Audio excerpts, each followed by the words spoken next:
right, welcome in everybody. It is Sunday morning, so you know what that calls for. Sunday morning quarterbacks powered by pickcity.com. Make sure to check them out at Pick City. But with the Sunday morning show, the top one on the internet, you know what we do. We bring in all of the top analysts from each of the teams. We only have a few games with just Sosa and I. We have Spin Doctor coming in as usual, and then we got guests joined from each team. Drop in to our YouTube channel. We're currently live on Daily Bread Media. That's where you can drop your fantasy questions, who you should look for, start over, if you want to drop your best play or ask about a best bet for the day.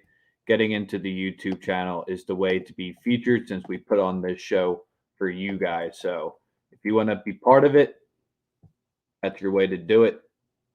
But we got some bangers on today's slate, and then we got some snoozers, but there's always cash to be made. You saw that yesterday from the paid for play guys on our college football show. Make sure you definitely be checking them out on Saturday mornings. That's kind of our 1-2 punch. My voice is a little bit gone today. Was yelling a little too much yesterday. But Sosa, how you doing on this lovely Sunday morning? Oh man, I'm feeling great. Ready to get to this beautiful slate. Lots of money to be made, lots of dogs that I like. Another great night in the Diamond Club, another great day in the Diamond Club. Nice little Sunday. Ready for a nice little Sunday. That's all. How about yourself? How was yesterday, man?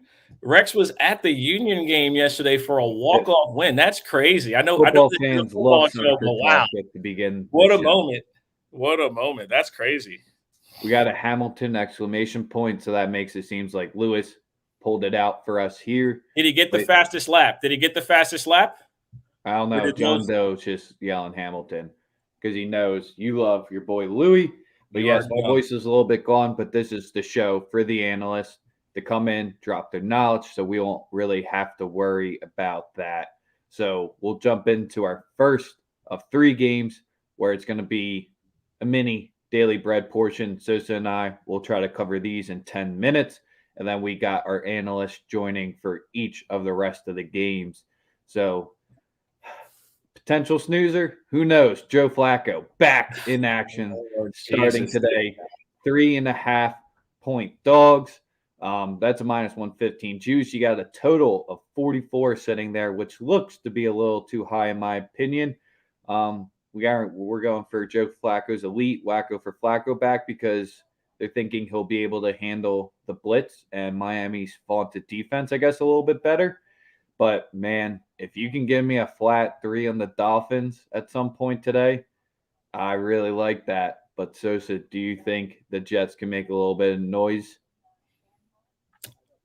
No.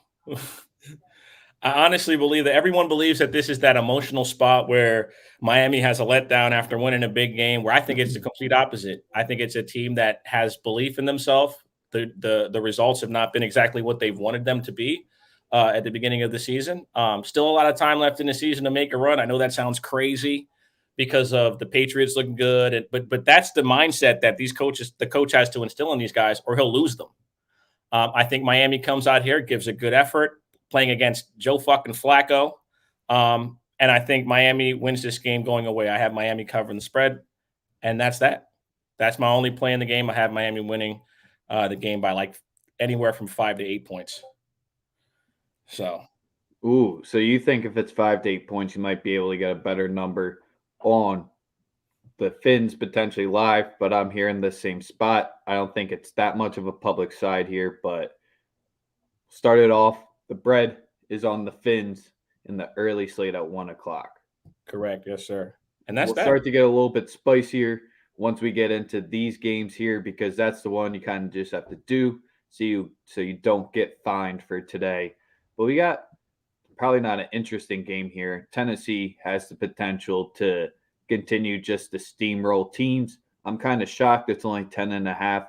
Sure, Henry's out, but does that really matter when you play the Texans in the way that Tennessee smash mouth football is just destroying squads? We had the Falcons put up the goose egg on Thursday night. I don't want to say this is another potential spot here, but boy, oh boy, I don't see the Texans breaking 21 points today by any means. Neither do I, to be totally honest with you.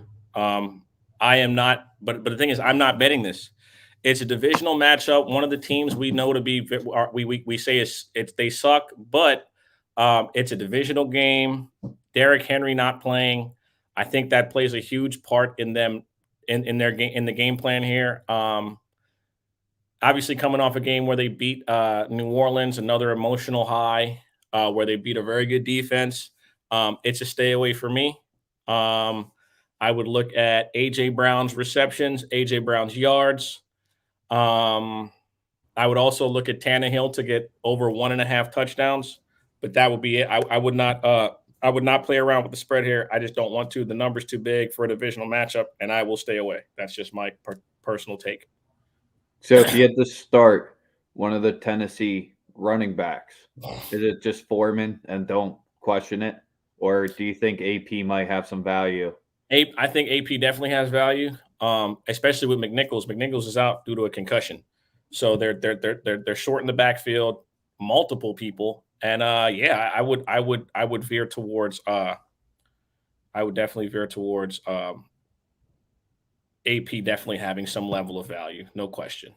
Yeah, because we saw him get into the end zone last week. I didn't know if that was more of not the game was in hand, but just let him get a touchdown for another team type of moment. So that's kind of where Foreman would kind of be the guy I'd be eyeing up. And as of right now, him to score a touchdown today is plus 120, and I can't find a line on Peterson as of right now.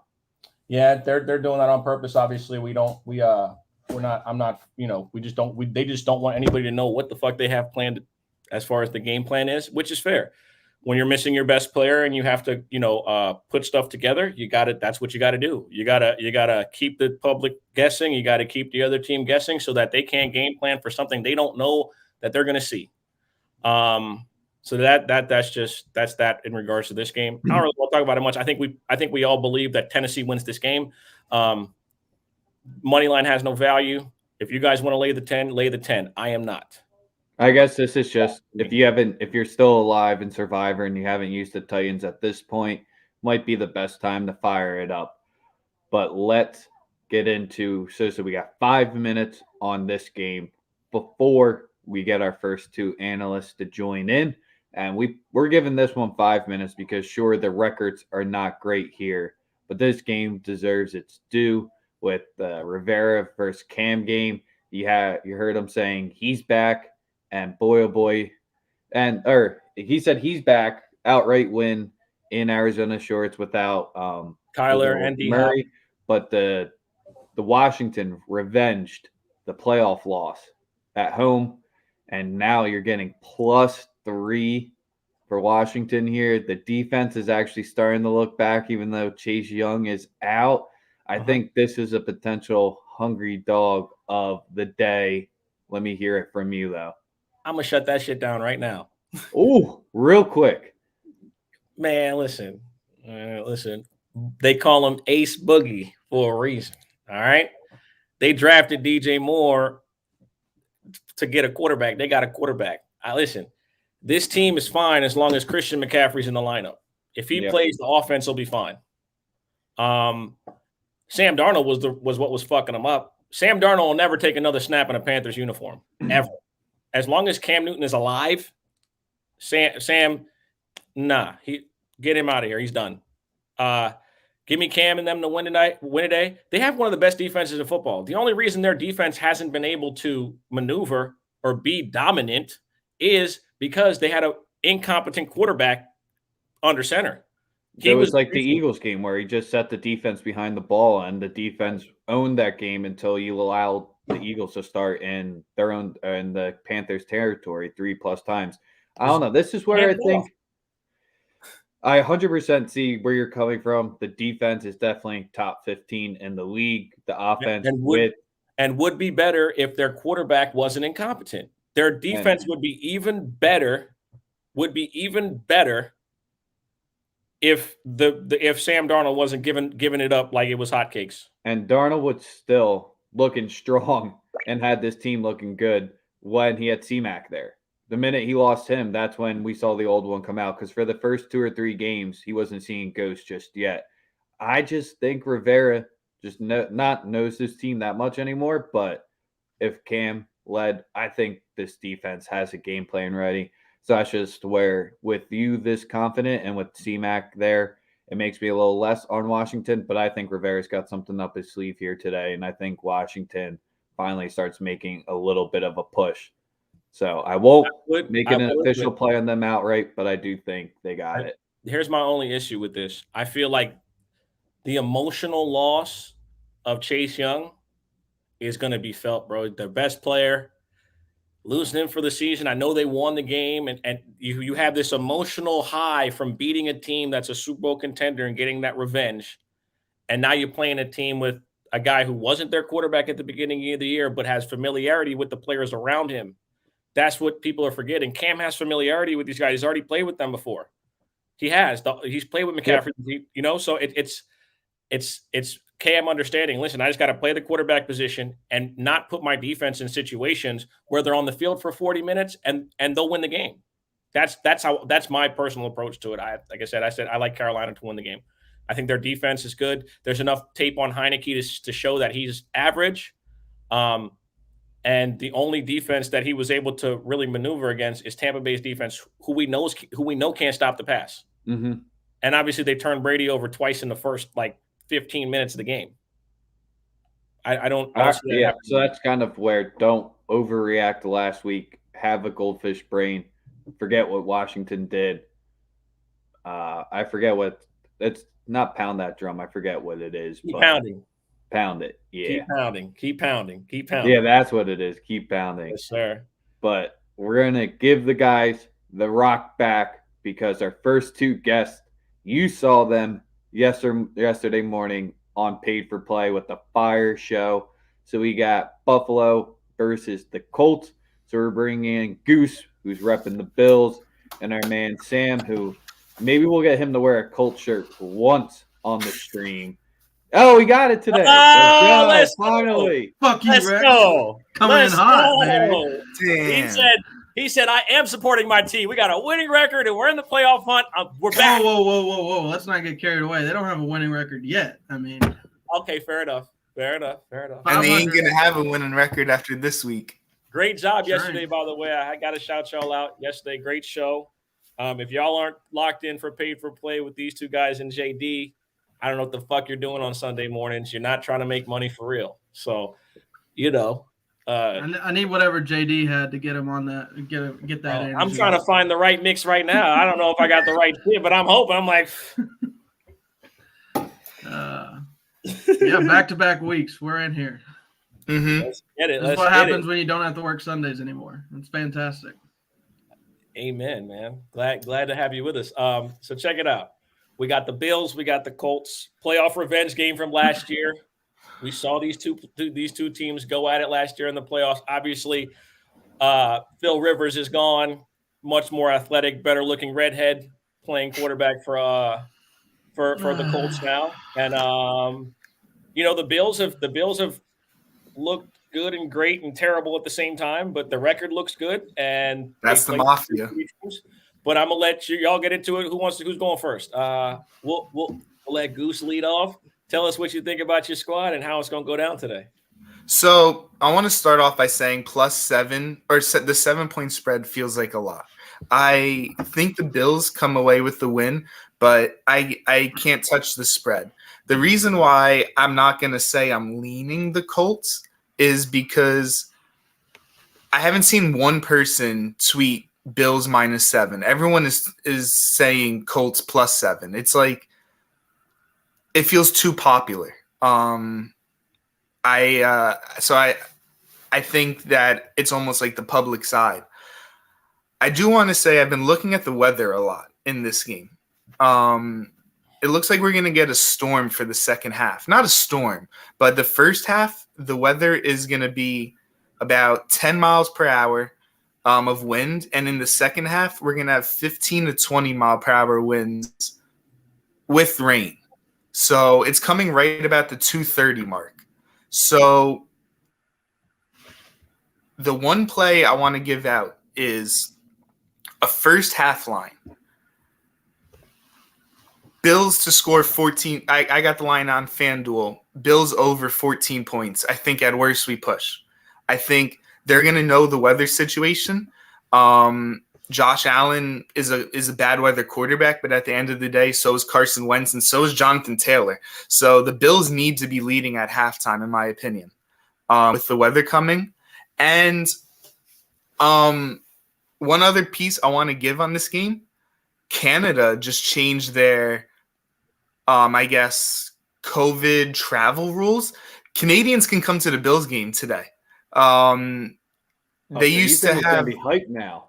Oh, yeah, man. Canadians can come to the game. I'm trying to think of exactly the rule. It's they couldn't come to America and come back unless they got tested within the last 72 hours in America. And so now they don't need to get like a COVID test, so they can like come to the game and come back home.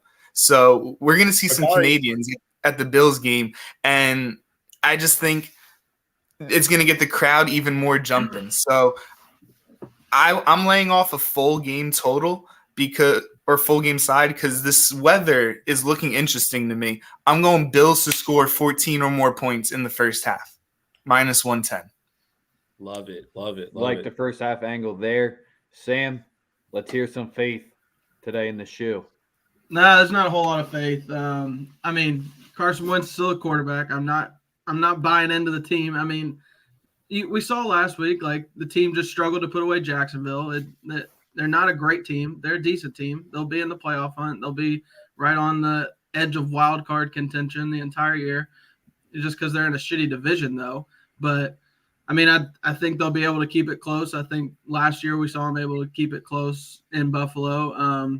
Granted, different quarterback, but I think if there is that without any weather in the first half, I think Colts will probably be able to, or probably give up maybe a couple big plays. I feel like their defense has been susceptible to giving up some explosive plays, maybe not long drives, but more big plays.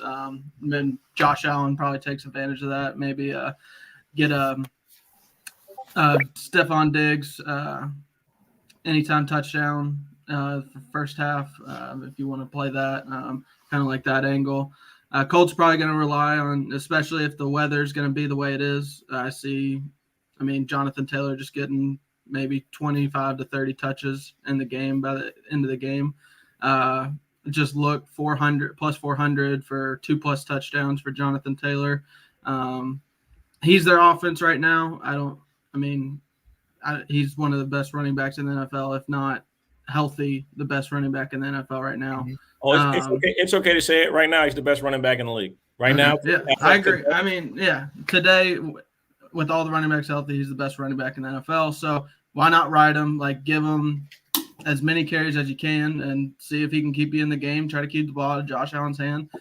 I will say, yeah, I do agree with Goose. Like, Colts +7 seems to be a big public number.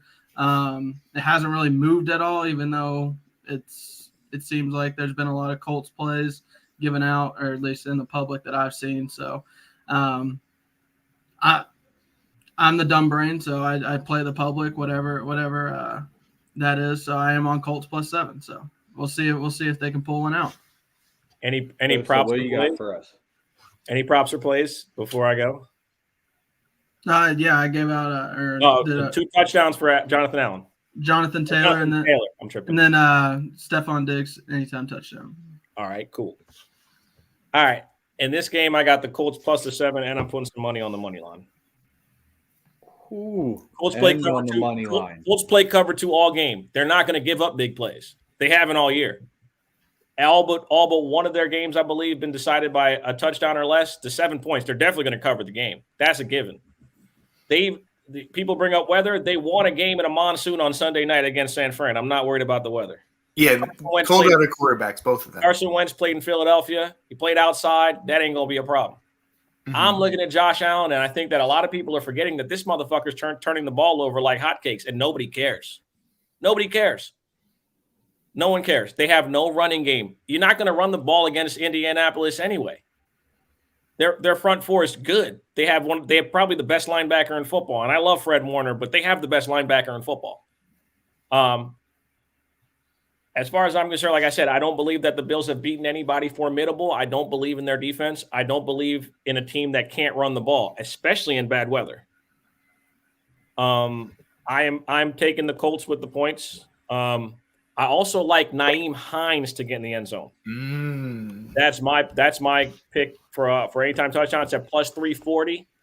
He seems to just get in the end zone in the games when I don't pick him. So I'm just going to pick him today and hope that it works out. Plus 340, Nyheim Hines to get in the end zone. With there being bad weather, I could see them not only handing the ball off to Taylor, but if you need a dump off, Nyheim Hines is going to be one of those guys. Also, they've been playing both of them on the field a lot, which was strange because I never really thought of that. But Nyheim Hines gets a lot of work with Taylor in the backfield as well, like scat back. Also very good at picking up protections. Both running backs are very good at picking up protections. I personally, like I said, Colts are my pick. Nyheim Hines anytime touchdown. And I don't fuck with Josh Allen, so I'm gonna keep it like that. Also, Dawson Knox's yards prop has hit in all the games he's played because he's shown to be a vital part of that offense. Yeah. In the games he hasn't played, the offense did not look as good. The Dawson Knox effect for that offense is real. Also, Cole Beasley banged up. That's another factor into what I'm saying. Like he's been hurt all season, the last 4 weeks, and he has not looked right. I think that's an integral part of what they like to do in regards to helping a guy who's not going to run the ball. They're going to throw a lot of short passes, and like I said, that would just be my anticipation for today. But yeah, that's all I got. Rex, you guys are believing in Carson. I can't rock the boat here if all three of you are on it, even though, your points are true where, what was it? We cashed on Josh Allen to throw an interception. He was gunning it down the field, up 32 last week for just no reason, where you can just see the control, and it's just his style just is built to go a little bit crazy sometimes, and you have to take those risks, and that's just kind of where, to Sam's point, if the Colts let up the gashing plays, so you don't believe they will because of the cover 2, then I think the Colts can get this +7 quite easily. I just don't see a way that the Bills can potentially run away with it unless we get fumble turnover Wentz today. That's the only way that will put the Colts out of He's due, baby. Of this spread. He's due to make his return. Nah, he's back to his old style. Hey man, Frank Reich and him got the base jumping. I'm rocking with Frank and him, and that's just how I feel. Obviously, we're all rocking with the Colts, and even Goose. So that is the play. So Sam, thank you very much for joining us this week. Make sure to tune in with him next Saturday. We're right about conference championship bowl season. Cowboys corner the Goose, the duo that make up college football sports hour on Paid. Lock up, baby. Appreciate y'all. You know what I'm saying? Best of luck to you guys on your bets, and see y'all on Saturday. Goose is staying with us, though. You're not getting rid of him because Sosa, now you two have to go head-to-head for the matchup. Everyone will be on their TV. Best game of the week. Let's go. Come on. The daunted Niners versus the Jags. Jags and the Niners, Goose, man. Come on. Don't be nice. Get a little energy in the building. Come here. on. Yeah. Woohoo. Yeah. Come on. No? All right. I hear you. I hear you guys. Okay. All right. Okay. All right. Y'all think y'all can do this to me? Come on. Nah, listen. Obviously, I'm on the Niners. I don't want to say we're back because then I'll sound like that Texas quarterback, and we know that was a lie. So I'm not going to say that. I'm not going to do that to myself. But yeah, coming off a big win, everybody's going to play the emotional card. Man, fuck you. Your team one game over 500, Chuck. I know he's not in the comments talking shit. Quarterback doesn't look like he lost his fucking mind. I'm just playing. Just playing. Coming off big emotional win last week. The Niners look good. They look good playing against Sean McVay. Obviously, we own him. Jimmy Garoppolo owns him. So that was expected. If you're a Niner fan, that was expected. We knew that was going to happen. But in this game, it's rookie quarterback against my team. I like my team to score points and win today. Defense is getting healthy. You see what a healthy Jimmy Ward will do for your defense. Get you a pick six and another pick in the first quarter. Ball Hawks. They looked like ball hawks last week against the guy that they said that Bull was an MVP candidate. He get done throwing back-to-back weeks with a pick six. Bum-ass Matt Stafford. Oh, but he was in Detroit. Yeah, he doing the same shit he was doing in Detroit and L.A. Watch him put his great numbers up against bum-ass teams like he always has. Pad, stat, and ass, bum. But with that being said, I'm taking my team to cover the 6.5. Can't get any fire? Come on, Goose. Let's hear it. We're going to run the rock with Jeff Wilson. No Eli Mitchell. I'm not worried. We handle business. That's that.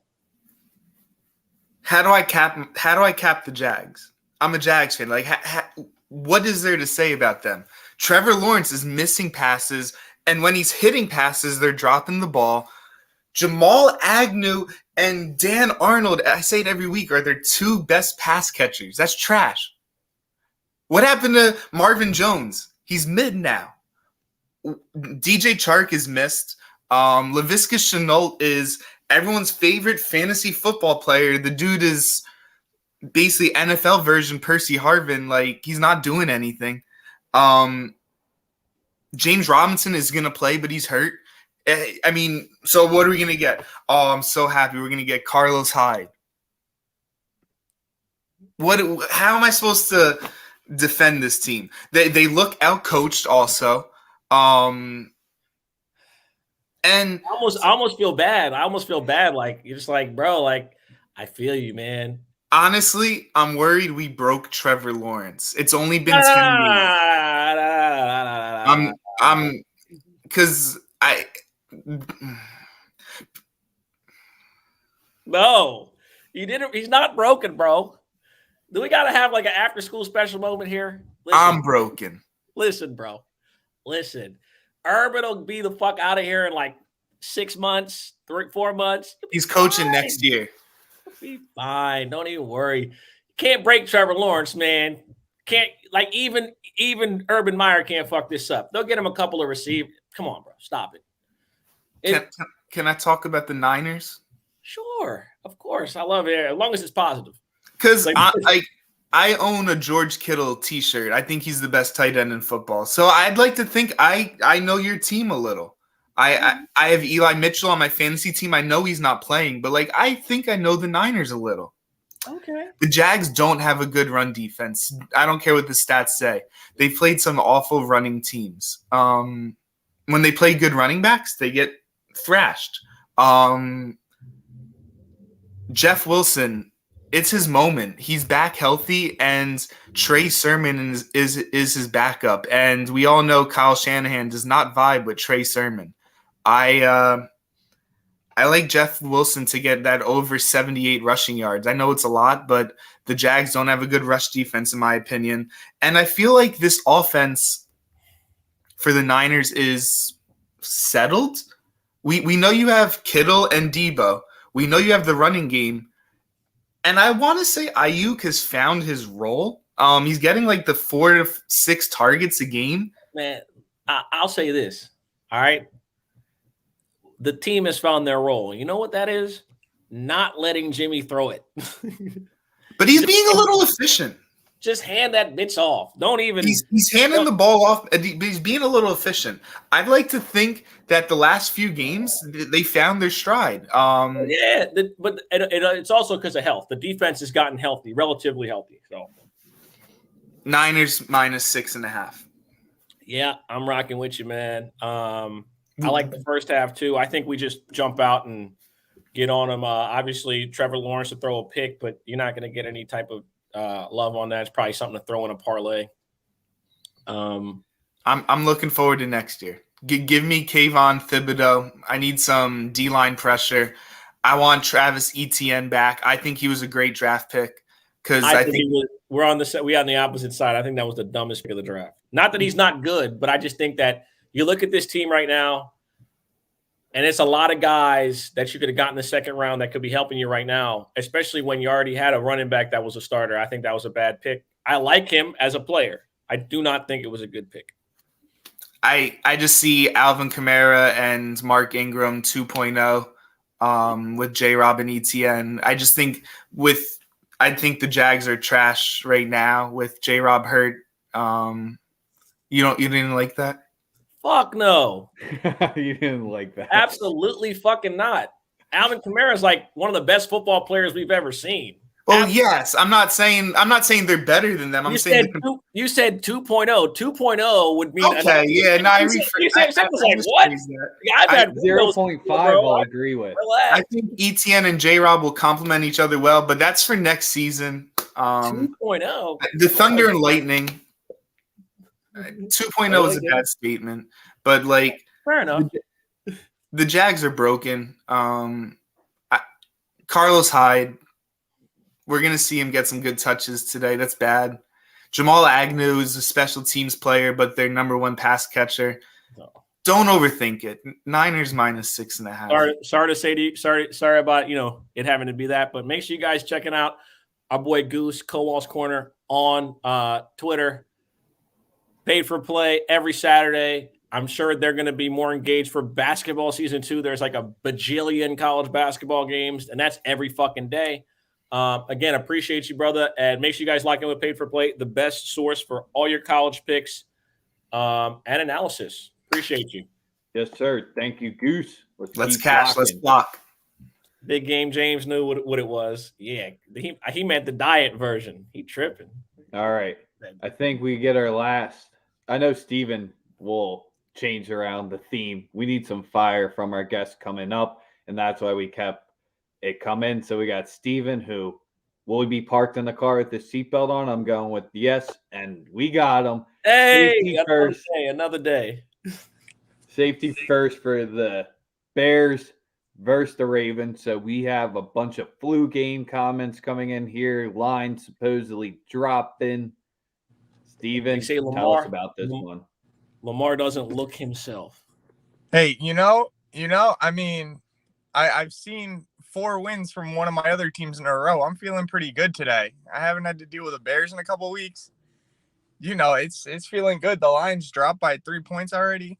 Justin Fields kind of coming into his own. He's been playing better, it seems like, every week. I mean, I'm actually a little excited for today. Obviously, if Lamar is healthy, that's going to be a completely different story. Like, he can easily just take over a game by himself. But, even if he's not 100%, we've seen Baltimore go down to some of these teams that are not as talented as them, i.e. their game literally last week against the Dolphins. I don't know. I think the Bears, they're starting to get a little healthier. David Montgomery's back to go with the rookie. We got the receivers. I think they want to start targeting Kmet more. The Bears could win this game at home today. You're on mute.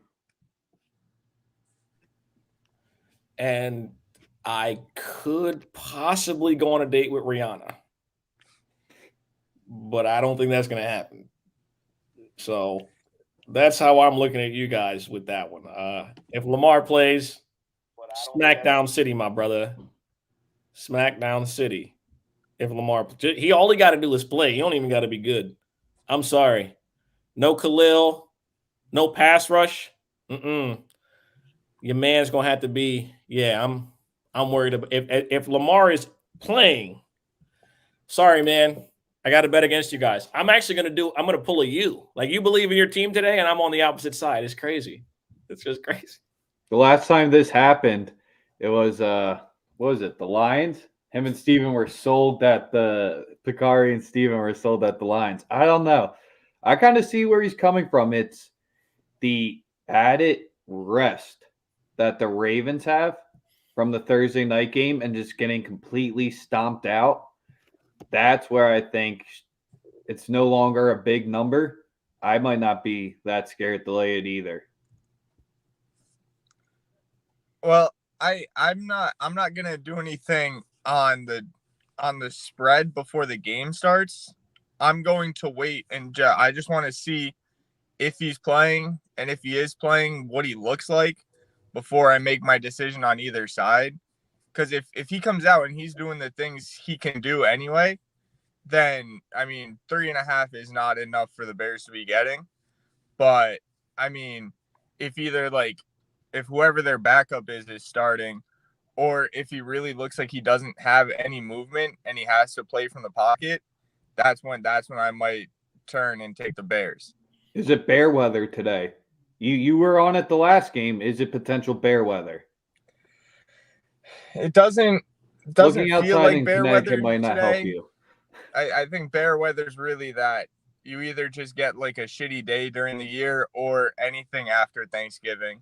Like any home games after Thanksgiving, that's bear weather. Yeah, because right now you got the line sitting at -4.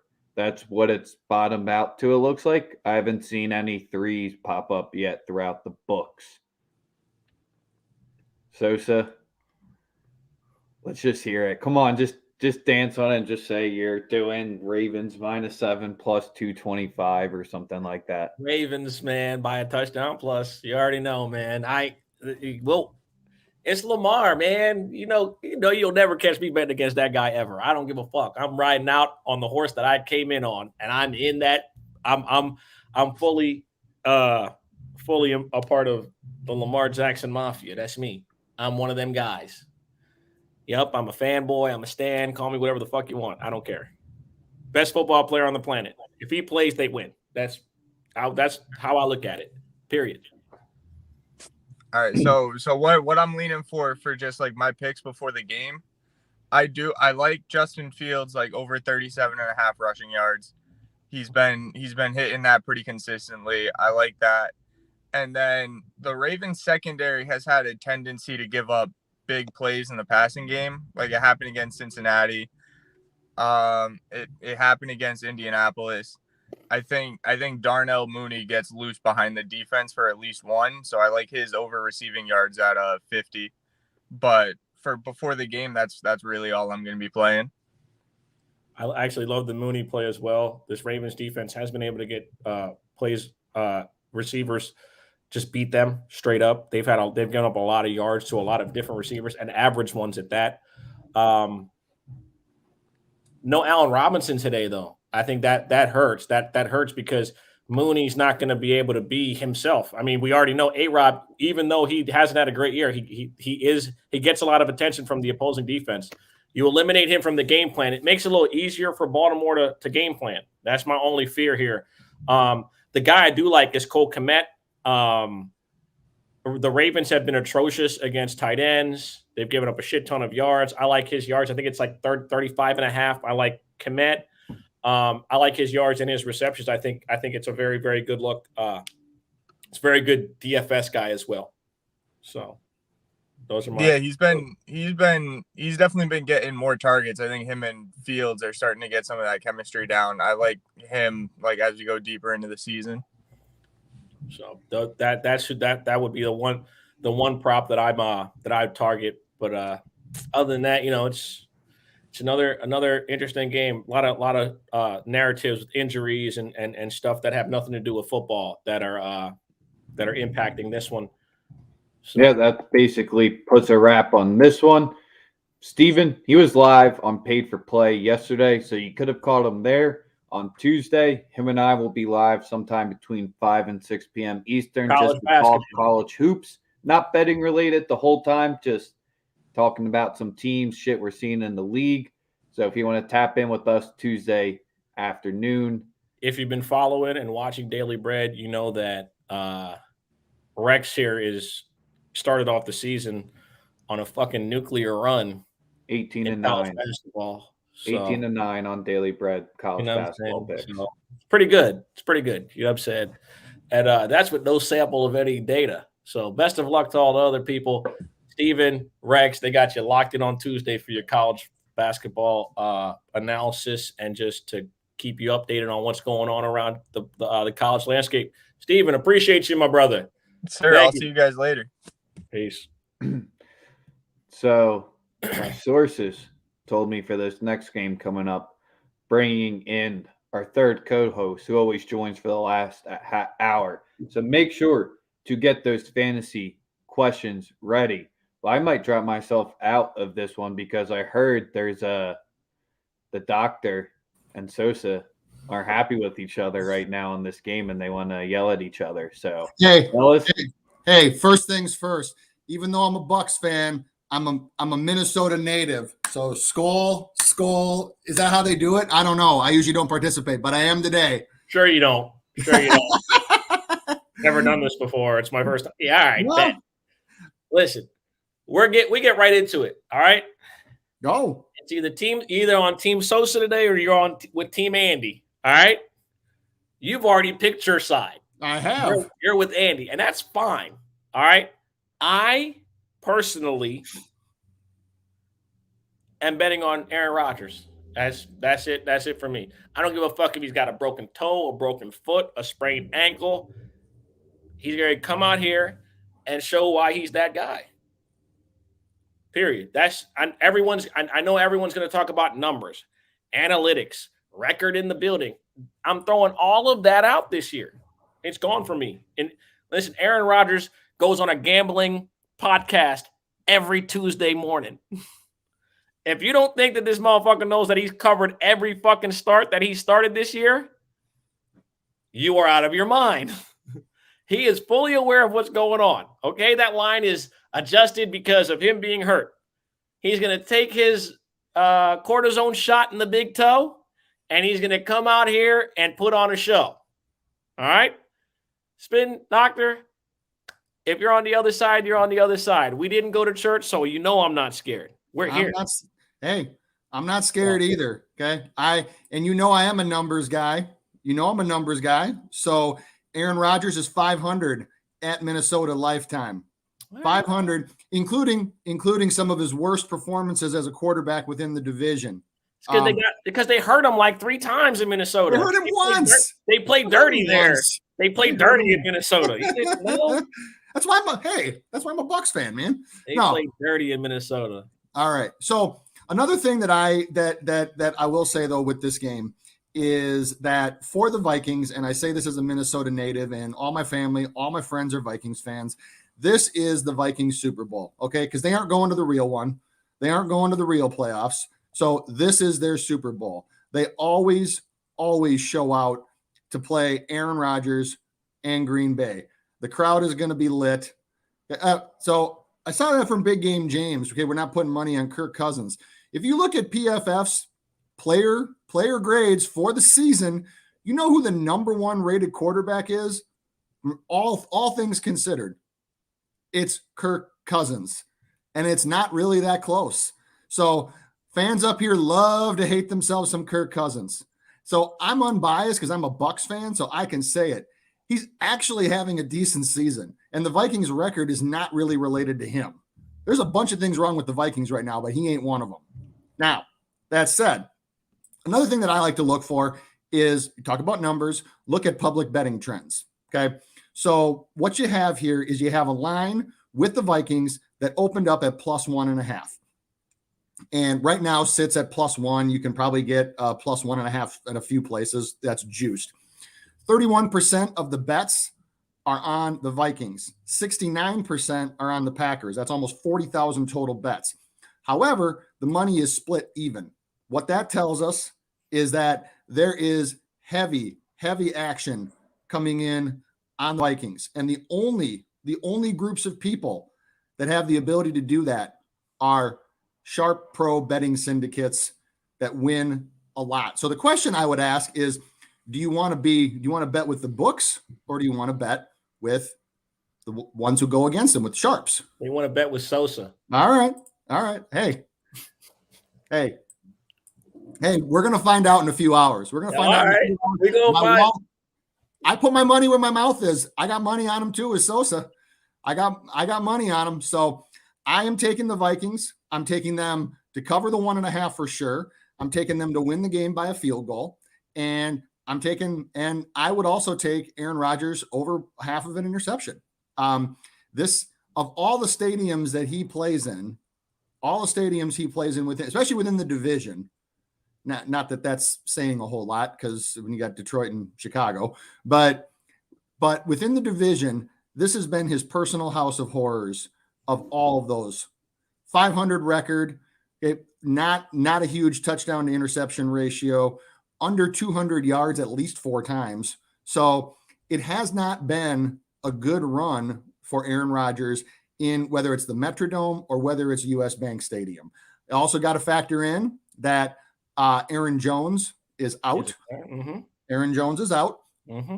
So the other thing you have with that is you have Jones averaged 4.7 targets per game. AJ Dillon is averaging about 1. So they got to go somewhere. And when you take away another option in that receiving game, when it's more limited, then you can put more pressure on guys like Davante Adams. Not that I don't think Davante's going to have a good game, because I do. But I think that just the combination of, like I said, this is the Vikings Super Bowl, because there's not a chance in hell they're ever going to go to a real one, probably in my lifetime either. But this is their Super Bowl. And you can throw for somebody who's so big into numbers, I can tell you that Vikings. I'm glad you said that. Go ahead. Because they don't have any Super Bowl championships in Minnesota, and they're not winning today. Okay. Well, you're right. We don't have any Super Bowl championships. Not one. Nope. Zero, zero, none. Nunca. Hey. Never done. Nope. Hey. They're gonna lose their Super Bowl today. We'll see. Like I said, Right. we'll see. Okay. We'll see. All right. All right. Hey, I'm glad we're on the other side, because this is what makes it fun. I hate when you go on, like, you see like stuff on TV or YouTube and everybody's like in agreement, like, you're gonna lose today, and that's cool. That's okay. Like, we'll still be friends, But like I said, again, if you don't think Aaron Rodgers knows what's going on, he knows what's going on. He's fully aware of what's going on. He's going to take care of business. All this playing, not worried about any of that. I'm a Harrison Smith guy. I'm a Notre Dame fan. That's all out the window today, man. All right. In about 6 hours, we'll know. He called this the last dance. He wants it to be the last dance year. All this. Listen, Aaron Rodgers is on a mission, man. I'm not even the biggest Aaron Rodgers fan. I'm a Niner fan.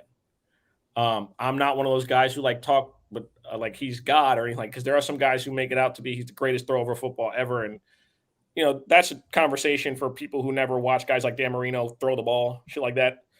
So I don't really have those conversations anymore. But end of the day for me, I think Rodgers knows what's going on. Rodgers wins today. They take an overwhelming lead in the division and gives them the ability to kind of like play players where it's not an issue. I'm not concerned about the toe. I think Rodgers comes out here and goes crazy and handles business. That's all that's my only anticipation. And then my counter to that is if Rodgers is coming out taking overwhelming lead in the division, Vikings are playing for their playoff lives. They're playing for their playoff lives, and they're playing for their coach's job. And you can say what you want about Zimmer, but the players up here do love the guy. So I would absolutely see the Vikings show up today. $5.5 million in unemployment, he'll be fine. True that. Well, that's the first ever spin versus Sosa. So I hope you all enjoyed that, because Sosa. Be on Team Sosa. Yeah, you can tweet at us, retweet the link. What team you're rocking with on this one. Make it some fun. Let's see who gets more on their end, and let's see who's cashing the ticket at the end of the day. But it's about to get a little packed in here because we got 2 analysts coming in for the next game. We're going to bring in our guy Bullpen Bets first, and we got a tie. I don't know what the energy is going to be like. Let's see how it is from our man Picari. Oh, he's got it ready. You already know. New life, baby. Losing streak ended. Let's go. We here. Welcome to Detroit, where a tie feels like a win. Let's go. How's everybody doing? Not as good as you, apparently. Y'all know me. I need to have whatever he's drinking each morning. Live every single Sunday because that's the silver. I love. You see the silver lining. Detroit Lions. The silver lining is, bro. the silver lining that you have in regards to this team is beautiful. Like it's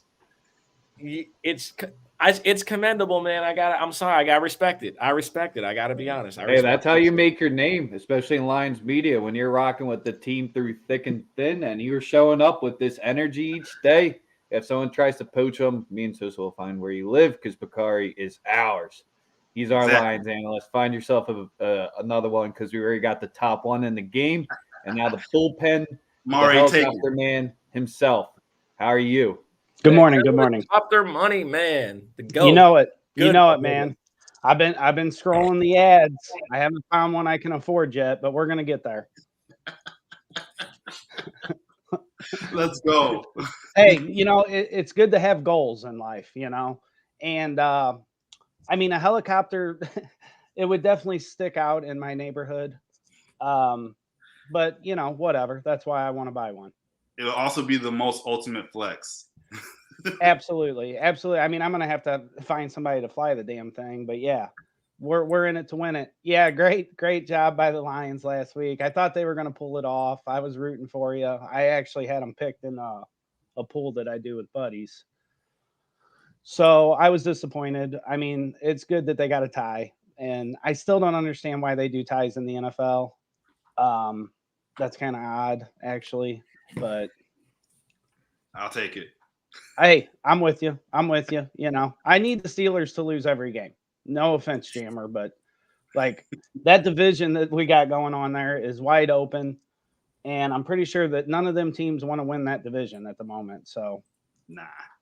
We still got a chance, though. The Browns still got a chance. I'm hanging on to dear life. I got a couple Super Bowl tickets on them that pretty sure they're going to be fire starter here in a few weeks, but we still have a little bit of hope. Chubb's back today.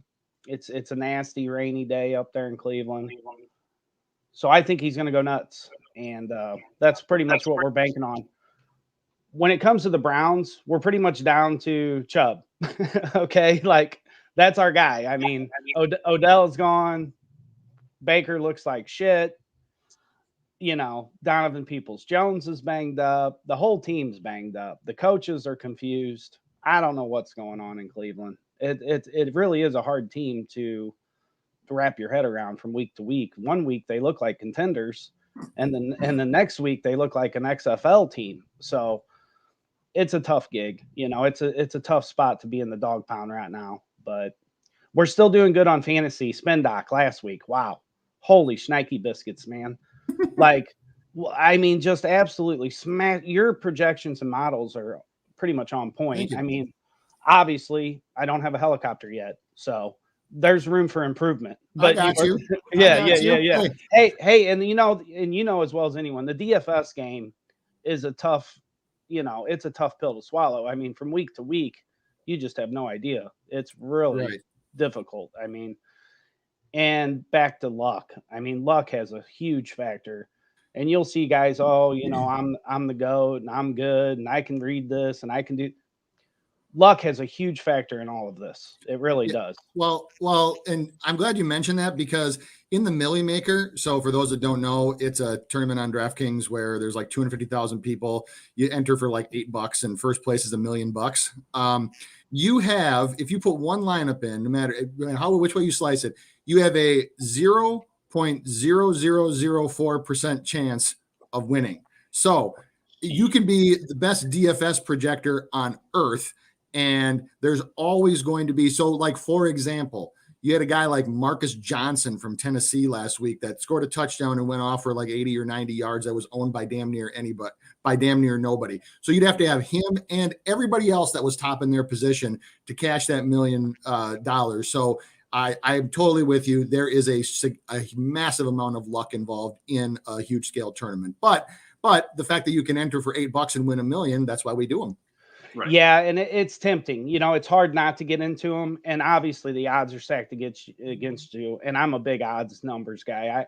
I like putting my money in good, but I do take shots at those. I mean, I don't max them out or anything. Like, I don't have a Rolls Royce or anything. 100 lineups, yeah. Yeah, no, and I will do 100 lineups in like a $2 or $3 tournament. But as far as the Millie goes, it's hard not to at least get a couple entries in every week, because where else can you do that for that little bit of money? You have to. And let's face it, I'm a lucky guy. I am not going to lie. I have had luck. Like, I am surfing a rainbow with a leprechaun. I mean, I am lucky. So I feel like I could win the Millie one of these weeks. Unfortunately, it hasn't happened, but I have been in first a couple times for a few minutes, which is exciting. That's really exciting, Yeah, But yeah. Just one last thing on that, on those huge tournaments, and then I'll let you guys get back to it. If you are playing in one of those on DraftKings or FanDuel, like Bullpen said, it is kind of fun if you're high up in the standings to watch them change, because you go from like 12th to 800th back to 46th to 8,000th in like 30 seconds, because there's so many things happening. It is fun to watch. So anyways, you'll be like, what happened? Like, what happened? What's going on? Yeah. And sorry, the breaking news I saw that Lamar is out. Yeah, that's confirmed. He's out. Yeah, I just saw that. Yikes. So too bad Lamar there Jackson's isn't a out. pitcher option like there is with the quarterback here, because if you got that Ravens ticket a little bit earlier in the week, that kind of sucks. But Bakari, you got to talk to us. I saw you just updated the hashtag. Let's get back to this game so we don't get too hot. The Right. making stuff is always good to learn. Yeah, go ahead. Good person All right, to drop so that. So let's go. I watched the last, you know me, I watch every Sunday. I watched the last game. My boy Dan Campbell's calling plays now. Took that away from Anthony Lynn, and I liked what I saw. They worked on something during the bye. They bringing in the extra linemen, and as you see, they up there running the ball. We had 2 rushing touchdowns before they both unfortunately got hurt. And then Swift went for over 100. So if they implement that same game plan, I feel like we can get the ball moving. We can make some plays. And as you see, hashtag ball time. My boy Jared Goff is out. Going to be out for probably the next 2 weeks. So you know what it is. Next man up. My boy Tim Boyle is going to come in, sling that rock, and we're going to be killing it. I know Bullpen is probably thinking Case Keenum should be starting right now. I do too, but they throwing Baker in there, and I'm mad about it. Yeah, Tim Boyle's cool, but he's no Case Keenum, that's for sure. It takes a different level of like self-confidence to cheer for Jared Goff, bro. You have my lifetime respect, brother. For real. From me to you. You just said my boy. I don't even think Jared Goff's real friends even call him their boy. He's the quarterback of the team. I got to rock with him. Because he done lost them so much bread, they can't even be friends no more. I'm sorry. I feel for you, Bakari. What do you think about the Josh Reynolds pickup? I know he's got some past with golf, who isn't playing today, but I think that's I like to pick up. I like that it's actually an actual better receiver than what we have now. Like actually somebody that has some experience, been doing this thing. But I'm glad you mentioned that, because I do got a sprinkle down for him for anytime touchdown. It was at plus 550. So I was like, I looked at it. I looked at it also, but I would prefer it with golf in there, just because they have chemistry and they have history. So with golf not playing, I kind of veered off of it. But if you're on it, I might do it too. All right, yeah. And the rest of my picks, I'm rocking with that Lions plus 13. Got it at minus 110. Jamal Williams, he's back from the thigh injury, and I feel like he's gonna find his way to the end zone. So I got that for plus 310. And then I'm also on Swift over 95.5 rushing and receiving yards. That was minus 115. And also, they disrespecting us. They got the team total at 14.5. So I got to hop on over that. Let me get that team total over 14.5 minus 110. And if y'all want to hop on the crazy train with your boy, hop that Lions money line plus 450. Throw a little change on it. Let's go. Let's ride that train, baby. Let's get it. There's the flag. There's the flag. Well, Bullpen, you got a little bit to live up to. Give your plays out after that. Let's hear them. I don't even know. I'm speechless after that. Lions money line. I don't even know what to say. Wow. I mean, the weather's shit. It's raining. It's cold. It's windy. It should be a low scoring game. as I said, the Browns from week to week, I mean, good luck. I mean, I'm like a so-called Browns expert, and I'm just flabbergasted over here. After the New England beatdown, who knows? Oh, and shout out Sosa. Thursday Night Football. So I went 1-2 on Thursday Night Football. And you know what saved my ass is Sosa's New England touchdown plus 480. Thank you, sir. No problem, brother. Hey, the wife, the kids, the financial advisor, everybody's really excited and very happy. So hey, man, glad you cashed. We had a few people cash on that. Yeah, it saved my night basically. So should have had two of them. Fucking JC Jackson done a step out of bounds. We would have had it earlier. It was late in the game, and I'm like going through my shit, and I'm like, man, I'm gonna lose tonight. Like I'm gonna, it's gonna be a losing night, which is pretty rare. Yeah, he hit it in. I'm dancing in the living room and shit. Like the kids are always like, oh, Dad must have hit something. Like they can hear me from downstairs and shit. But yeah, so good deal. But today my official plays, I like Chubb over 89.5 rush yards minus 115. Mm-hmm. Easy. Look around for the numbers again. Biggest factor in gambling, get the best of it. You can find that number at 87, 89, 90, minus 106, minus 110. Look around, shop the numbers. Lamar Jackson officially out today. Yeah. Hey, one thing with that bullpen, if you can find an alternate line at plus money for Chubb over 100 yards, take that too. I was looking into it. I have 4 or 5 different books that I use, and I try to keep funded so I can shop lines and stuff. And the best line that I found on it was on a book that I don't have funded at the moment. So that's always great. But yeah, I like Chubb big day. He wasn't hurt. He was sick. He had the COVID. So it's not like I think he's going to be fine. And Felton's back today. JOK's back out there, my linebacker. I think they're going to be fine. They're not 100% healthy, but what team is at this point in the season? So the reason I was on the Browns so big this year is because of the depth. And I think as we get into this season later, it's going to show that they're there. And, let's face it, the Steelers, the Ravens, the Bengals, none of them really scare you. I mean, I know Lamar Jackson's generational. I agree. But the rest of his team isn't. So I still think the Browns got a shot. I've heard a lot of people talking about the Packers going to the Super Bowl. That could happen. I mean, they got Aaron Rodgers, so that's always a possibility. You stick that guy on any team. Hell, put him on the Lions, and they might make a run. But I'm still kind of leaning with the Rams on the NFC. But anyways, I like Chubb over the rushing total, and I like the Browns, minus 12, minus 13, whatever you can get it at, the best number. I would actually pay more juice today, which I never do, to get a lower line, just because these lines are so sharp in the NFL, not especially in the middle of the season like this. The odds makers are all over this shit. So if you can get, I'd pay an extra, 5 or 10 on the juice to get a half a point or whatever, which I don't do very often because I hate juice. Like I boycott that shit.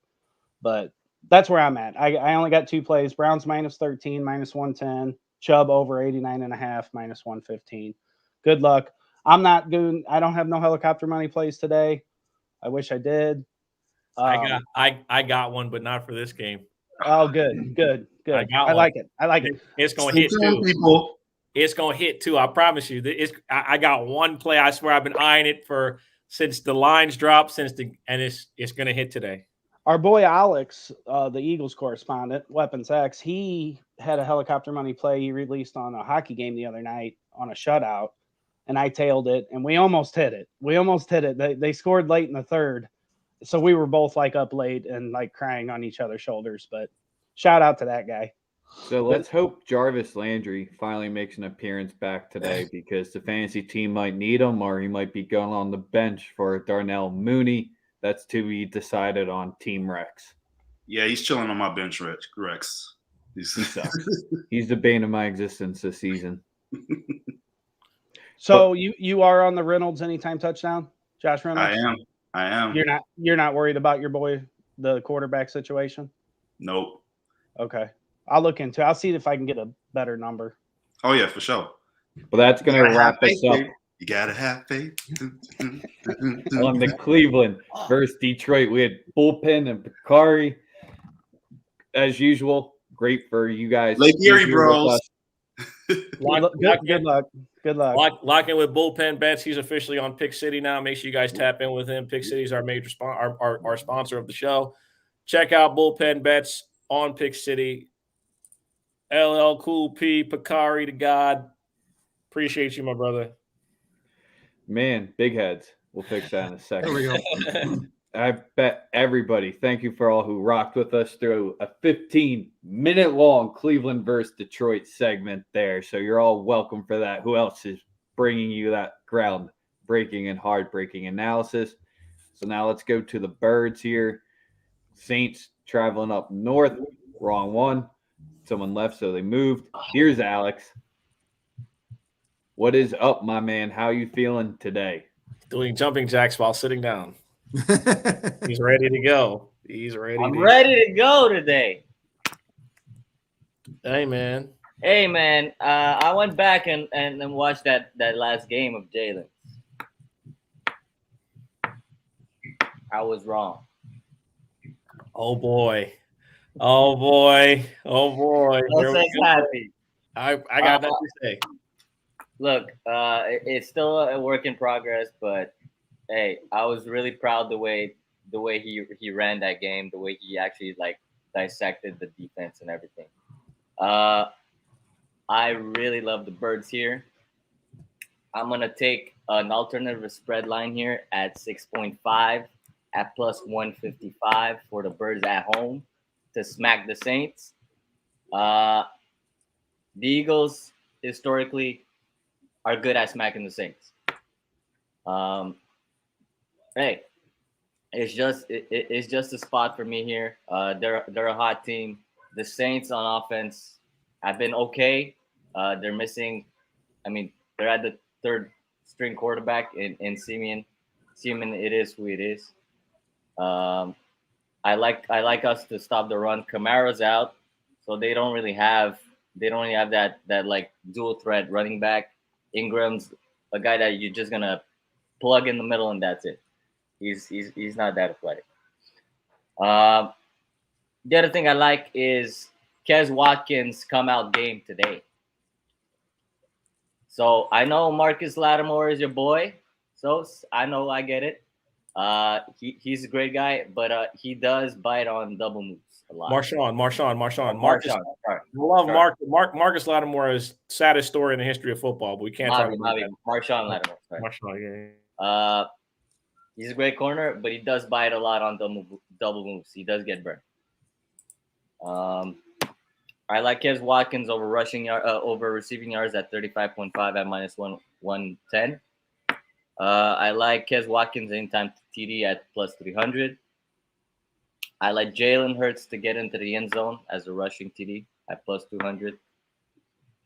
And possible helicopter play here for the boy bullpen. Kes Watkins, 2 TDs today at plus 2,200. Woo! Love it.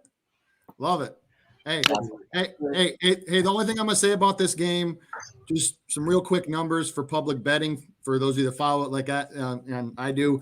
So there is sharp and betting syndicate money pouring in on the Eagles right now at -3. Look at this guy.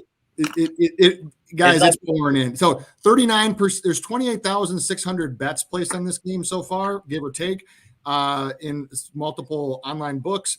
39% of the bets, but 82% of the money is on the Eagles. What that means is that there is heavy late money coming in on the Eagles. You always see that from huge betting, sharp betting syndicates. So be that what you will. I always tell people don't ever use betting trends as the sole determinant, but it does indicate that there is a lot of sharp action on Philly today. So this game was -1 or -1.5 before the news of AK and the others being out. And then what's been said, now we got it sitting at a flat 3 here.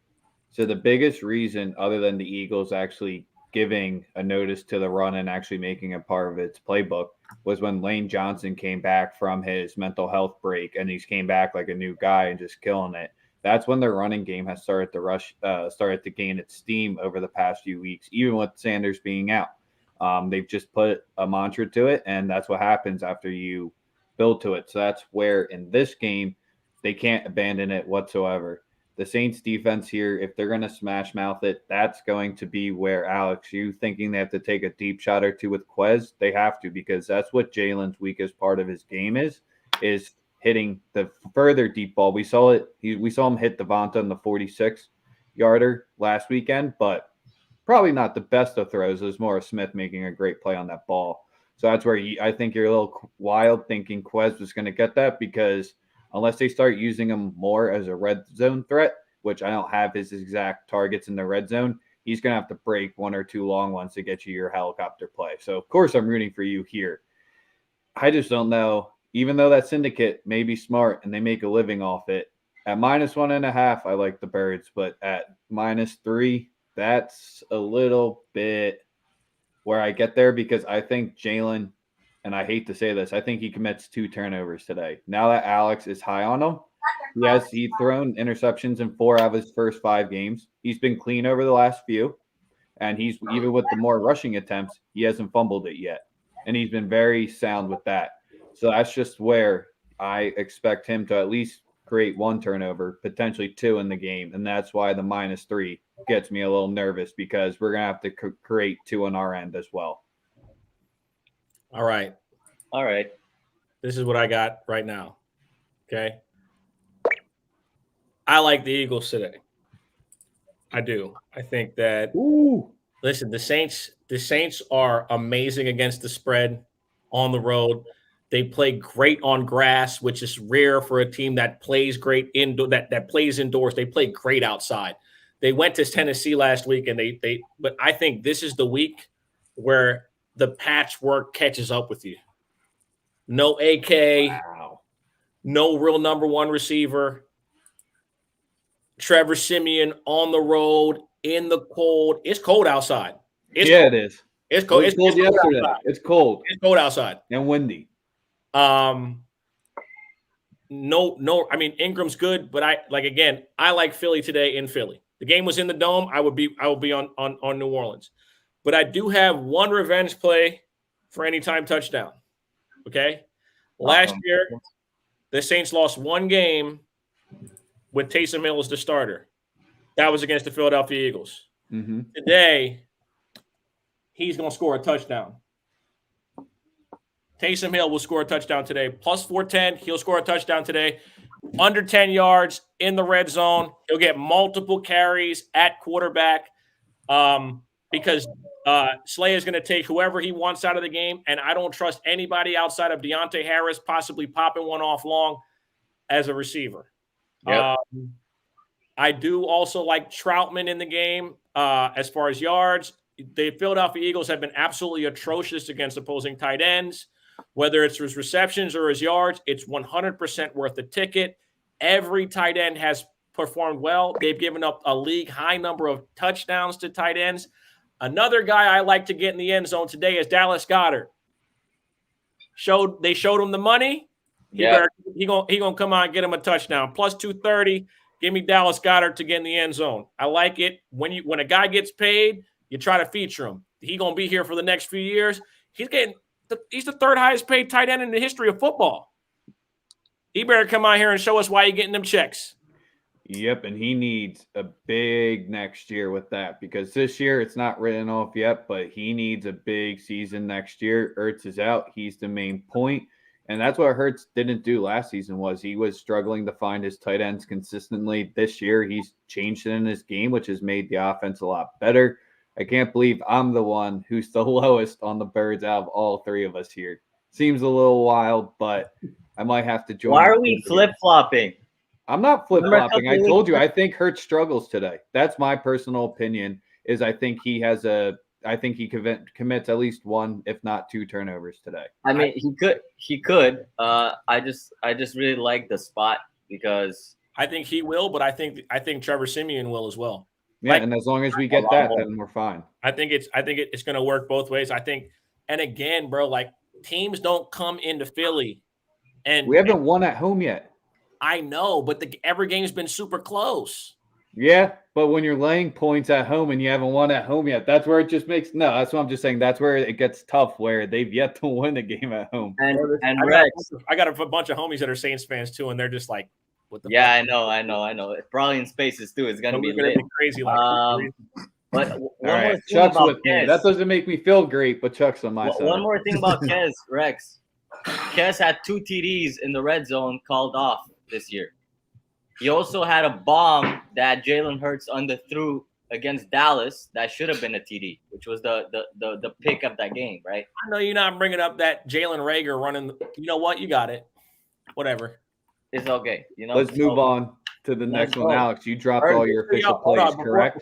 Before you leave, before you let him roll, Bleed Green Bets. Make sure you guys are following Bleed Green Bets. Hockey specialist. Hell yeah. Eagle fan. Make sure y'all lock in with my boy. No juice. No, he don't fuck with the juice. Everything's plus money. You're looking for value. You're looking for hockey money. He had a couple of sweeps this week. If you aren't following him, you're a dickhead. Alex, appreciate you. Peace. All right, we got 3 games left to get through. We're a little bit long here, but that's all good because we appreciate all of you rocking with us. Give us that like on YouTube. It really helps us. We see 100+ of you are here. We do this show for you guys. Appreciate you. After this segment, before we get into the main topic, drop in your fantasy questions. I will scroll back and put them up, and we'll do rapid fire with spin. Not much analysis after it, but Let's get our man here. He's been waiting for us. I know he's pumped and ready. We got the Bengals versus the Raiders, so we're getting KD in here. What is up, my man? What's up? You got the pink Dewey out. Let's go. I got the pink. Let's go. Was there any Patron last night, KD? Are you good? No. That's done, man. No Patron. No, I feel good. Nah, yeah, I'm great today. I'm great. I had some cognac last night, but not too much. Love it. But we're off the tequila, man. Is that the new design? Is that the freshest? Yeah. Oh, that's the new one. Yeah, that's one thing we count on with KD. He stays fresh. He stay clean. Man. Stay clean. Got to. You already know. To, man.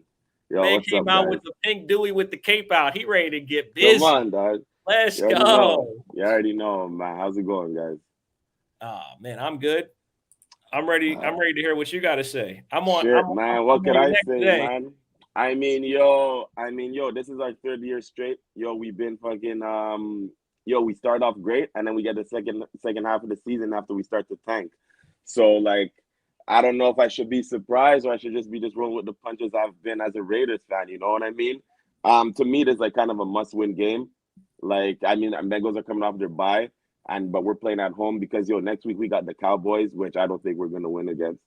You know what I mean, for Thanksgiving. So like we really gotta win today at home to get back at least to get back a little juice because we already lost 2 games in the division against the Chargers and the Chiefs. I know we have to see them again, but we have to see the Chiefs back in their house, and then the Chargers come to us. We have one on the Broncos, but like since we lost Ruggs, like the offense is just kind of like, I know Deshaun hasn't really got used to the playbook and all that, but like you could tell that Ruggs is like a real like get into that number 1, and now without him, it's kind of like Hunter Renfrow in there as a slot, that's cool, but like we need someone to stretch the field to like get Waller open because he's getting doubled, all throughout the game. And it's like kind of hard to get him the ball. Derek Carr making some bonehead passes again. Yeah, like I said at the beginning, I'm not a big fan. What the fuck was Deshaun Jackson doing turning back? I wish I knew, bro. What the fuck was he doing? I told you that's what he does, man. He hits his one long route, and then instead of hurting himself, he throws it away. Bro, I just and yo, that was the game changer, bro. Like that was legit the game changer. Like, yo, we score there. So now it's a very close game. Then after but yo, you fuck it up, get the fumble, they score, and after you're just we're just playing from behind, and we had no chance, man. Chiefs came and blow us out of the crib. So like, personally, I'm not really touching this game a lot. Like I have a few props that I'll be taking, but like to say like win or lose is like, yo, I'm gonna just stay away from the ML, stay away from the spread because I don't want to get my hopes up for no reason, man. So there's like a lot. There's a few props that I do like some TD scorers. Like I know Jamar got one for us. Anytime TD plus 120. I live and die on Darren Waller. Anytime a plus 125, like he hasn't seen the end zone for a minute, so like I think that he get one today. And I like the over at 50. I don't know if it moved. Let me just double check here, but I'm pretty sure it's I like the over at 50.5. So yeah, but it's a big game for us, man. Like, to me, like, I want to say this is the season, but like if we lose 3 straight, then we go to Dallas, lose, that's 4. Like, yo, you better chalk it up and let's just get ready for next season. But we're still in the hunt. You know what I mean? But it's just like, yo, man, these guys got to wake up. So there's one angle that I like strong in this game here, but spin. Is there any player targets you like here? So you got any plays for this one? In this ball game, I'm actually rocking with Waller. I'm also rocking with Josh Jacobs over 50.5 rushing yards. We didn't get him the ball that much last game. I mean, yeah, we were down, so we're not going to run the ball as much. But like, yeah, I think Josh, I like that one too. You guys know I'm not a big believer in this Bengals team. I love Joe Burrow, but I think that a lot of the findings for them has been fool's gold as far as the season has begun. They could have lost every game that they won, but again, that's the NFL, right? You could the margin of winning and losing is so small that you could say that about just about every team, right? The Colts, every game has been decided by a touchdown or less, except for one. In this situation, I'm actually rocking with the Raiders today. I like the Raiders at home to win. That's just my personal feel. I know a lot of people are going to tell me that Cincinnati is great, good. Yes. People tell me about Baltimore. If you watch the Baltimore game and you just look at the box score with no context, you don't see that Baltimore went for it 4 times on their side of the field on 4th down in the third and fourth quarter. Cincinnati scored 3 touchdowns in the fourth quarter, and none of the drives started on the other side of the field. They all started on Baltimore's 40 or less. Baltimore didn't even give their defense a fucking chance in the fourth quarter of that game. So it's a lot of stuff with the Bengals that like they've been beneficiaries of some big calls, some timely calls. I'm rocking with the Raiders tonight to win.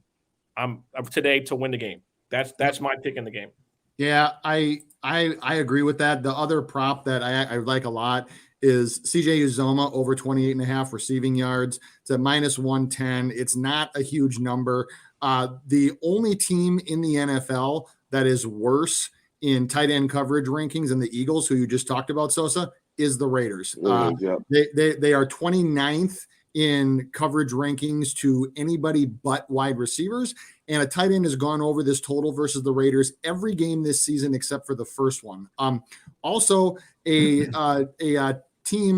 the Raiders have played have had a tight end be the leading receiver in 6 games. So where Uzomah doesn't get a ton of targets, but where I like this one is that you have a really low number under is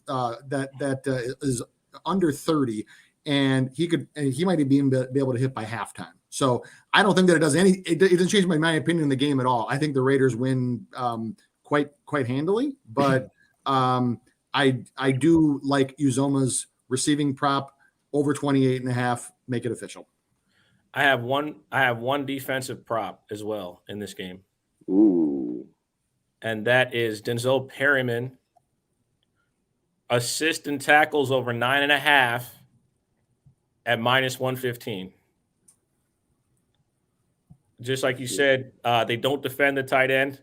That's because usually he's usually getting a tackle after he gives up a 10-yard gain. So you guys saw what Kelsey did to him last week, and it's just Kelsey didn't do anything special. He just ran to where nobody was. They run that dumbass cover 3 all fucking game, which was dumb as shit. That was the dumbest fucking thing you could do against Patrick Mahomes. You done seen other teams run a defense that seems to limit him. I wouldn't say stop him because you can't stop him, but come on, bro. That was just fucking dumb. No excuse for that. I'm sorry. None whatsoever. Denzel Perryman over 9.5 assists and tackles at -115. Count it up. That should be money. They're going to run the ball 20 times with Mixon. He's going to get plenty of opportunities to get tackles. And obviously, they're going to try to attack the middle of the field like other teams have. So yeah, yo, that's pretty much it for me on the take. I mean, I'm obviously gonna sprinkle a little something on the money line. That's just me personally, but that's just not a personal play that I would give out. But it's a plus 105, so it's like to me, it's like pretty much a pick and with it. But yeah, I'm gonna sprinkle a little something on the Raiders money line and probably like a parlay or something. But yo, I see I was just in the comments and I see Simba talking shit. Yo, if we win today, we're gonna come in Dallas on Thanksgiving and eat that turkey, my nigga. So like, just watch out. Damn. Shots fired. Love it. And that's Thanksgiving coming from a Canadian. We already had our Thanksgiving, so I'm gonna eat double time on y'all. Oh, this is the total. The 50.5 here is the thing that caught my eye the most out of every total on the board, because you have about 60% of the money is on the over, or bets are on the over, but the money's on the under. And that's kind of where both of these teams, I think it's 23rd and 25th, they rank in DVOA. So that's just kind of where this over 50.5 has been wanting me, and it's been in my bet slip, but I just haven't had the balls to push it in yet, just knowing that 93% of the cash is on the under here. So it's kind of like what Spin said earlier. I don't want to be against the syndicates here. Yeah, I wouldn't blame you for betting the over just because that's what numbers would indicate. However, if I'm ever torn on a bet, that's where I always look, is where the money's going, and I always follow the money. And so for me, it would be under or a pass, because passing on the total is very, very okay too. I just think that just with where the money's gone and the line movement, there's probably no value on taking the over right now. There's some minor value on taking the under, or like I said, or you can just pass on it. Nothing wrong with that. Make sure to give our Raiders fan, KD, a follow. Most of you have by now, but also the new viewers. I just got one. It's blown up now after that little rant I went on. So yo, we out here, dog. Drop your Instagram in the Twitter comments or in the YouTube comments so people can see. Hectic Slammer is my boy. Oh yeah, Hectic Slammer. That's my been on the gambling wave for years. Wait, I got one final question for KD. Did you score a touchdown last Sunday? Because you gave yourself plus money. Yeah. Last Sunday. Oh, the flag game. Yeah. So you would have cashed with me. Yeah. All right, KD. I'll send you my Cash App, because I put big money on it, and you were the one who I made it through. So I got you guys. I got y'all, yo. I got y'all. Appreciate you, my brother. All right, hold it down, guys. I love. I hope you lose in fantasy football. All right. Quick hitters here, fellas. Not big reasoning behind it. Tweet at us on Twitter if you want the analysis for it. Any plays in Arizona versus Seattle? Seattle money line. Seattle to win it if Kyler's not playing. If Kyler's playing, Arizona covers. DK Metcalf under receiving yards. He's had horrific history against Arizona and has a bad matchup. Yeah, his best play was stopping a fumble return. Yep. It versus Sunday Night Football, because we just need all the time in the world for this head-to-head coming up in the next game. So Pitt versus the Chargers. Who's watching it? Probably everyone, since it's Sunday night. But do we like anything here? No. Najee over carries, that's always a good bet. I think if you can get Najee carries, anything 21.5 or less, you take the over. Other than that, maybe some Keenan Allen props. I don't know. I'm probably going to dig into it a little bit more this afternoon, but that's what's on the surface for me. As far as the spread and the money line goes, like nothing. Yes, sir. Sunday Night Football. I always think they usually have the sharpest of the lines out there, but we might drop ourselves out for this next one, because at 425, we have a big matchup where. Hold on real quick. Before you drop me, right? We're gonna let Eddie, and we're gonna let our two guys, who are on this, right? We're gonna give them 2 minutes to just go. 2 minutes, that's it? Like 5 minutes they get to go. A whole 5? Yeah. Okay, go ahead, bet. Yeah, they deserve their time. They both have their own platforms. We'll get out of here for this one. Well, ladies first, man, because some people call y'all the cowgirls. So Hey, the floor is yours. Hey, look, I didn't prepare my monologue. He said 2 minutes. I didn't prepare a monologue, man. I was prepared to rebuttal whatever you had to say. Nah, man, sure. We're defending AFC champs, bro. You on our turf. You on our turf today. So Okay. Go ahead. All right. So look, man, look. This is a classic matchup of bad defense versus the best offense. That's what we're about to see. And then we're going to see an average defense versus a good offense. So I'm going to give you guys that, right? I say this every single week because for the Cowboys this year, what we see is a really, really good offense. Pick your poison, the most balanced offense, most complete offense in the entire league. And I'm not talking about best players at every single position. I'm talking about complementary players at every single position and stars and some where it matters. See what I'm saying? Star at quarterback, star at running back, star at receiver, star in the line. But I will premise by saying this. We are missing a lot of guys. Left tackle's missing today. Both our starting defensive ends are missing today, which is going to put a lot of stress on the defense, and it's going to put a lot of stress on our offense. We did insert Connor McGovern, if you're listening to Jerry Jones and listening to his speak, into the left guard position, which I think is a good move. Connor Williams, a little undersized, little weak. Connor McGovern, bigger guard, more typical of what you'll see at that position. Although I do like Connor Williams. But where the problem is going to be for the Cowboys today, I'm going to start with the problems, and then I'm going to tell you what we're going to do well. Problem for the Cowboys is going to be this. The Cowboys play a cover one look. We've seen what happened when the Raiders decided to play cover one against the Chiefs. Mahomes went off for 400 yards and so many damn touchdowns. Not worried about that because I think Dan Quinn seen from his buddy over in Seattle what he was doing because the Cowboys are number 3 in the league in cover one looks percentage-wise. Raiders are number 1, and I think Pete Carroll is somewhere around there too. Excuse me. Where I'm trying to get is this. Cowboys are going to play cover 2. You're going to see a lot of cover 2 looks, and we're going to try to get home with our front four, which is going to be hard because we're missing a lot of guys on that line. So you don't blitz Patrick Mahomes and do well. You don't do it because you just don't. It's like blitzing Dak Prescott. You don't do it. Everybody, Spagnuolo, for years thought that the way to beat the Cowboys was to blitz. People thought the way to beat Dak Prescott was to blitz. It doesn't work that way. So listen, Cowboys have to play cover 2. I think we will. I think we'll get home on the defensive line, and I think we'll do enough to flood the zones. See what I'm saying? Because that's what you're going to do. Get with a cover 2 look. Flood the zones, shallow zones. Kind of similar to what the Denver Broncos did to us. I think we'll win on third down against you guys, not on offense, on defense. I think we'll get off the field on third downs, and I think we'll get some pressure. That's what I think is going to happen on defense. And on offense, come on, like I said, you guys have been better over the last few games. I'll give you that. Second half of games, you guys have made great adjustments and did well. You guys got Ingram out there. You guys got Frank Clark back there. You moved Chris Jones back inside, which was like, what took you guys so long to do something like that? But look, the Cowboys, man, pick your poison. Most balanced offense in the league. You want to drop into a cover 2 look? No problem. You want to empty the box on us and rush forward and try to create, like I said, some flooded zones for Dak Prescott? We'll run the ball. You want to blitz? Because Spag, we all know he loves the blitz. You want to blitz? Dak Prescott will pick you apart. You guys used to run the most cover 1 and cover 0 coverages.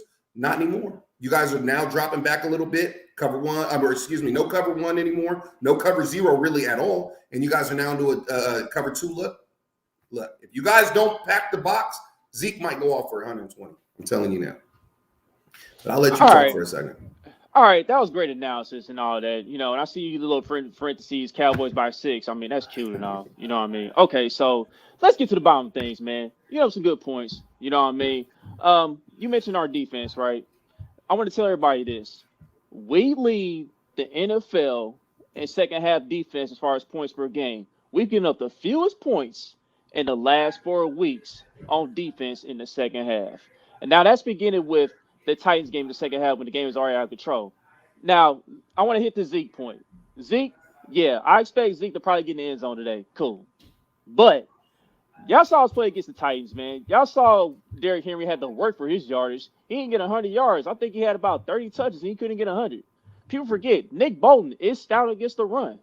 He's not afraid of challenge. He's not afraid of a challenge against an elite running back. So let's get that out the way. But And then another thing. Here's what I expect today. All you Cowboys fans, they talk about your defensive back room the entire season. And this week, y'all be talking this trade Diggs. Trade Diggs gonna get a pick. Trade Diggs gonna do this. Trade Diggs gonna do that. Y'all boys play arguably more man coverage, except for like 2 teams in the NFL. Mm-hmm. So, and you know, and I remember we've had an aggressive corner in Marcus Peters a couple years ago. Trey Diggs is kind of like that. We know what to do against aggressive defensive backs.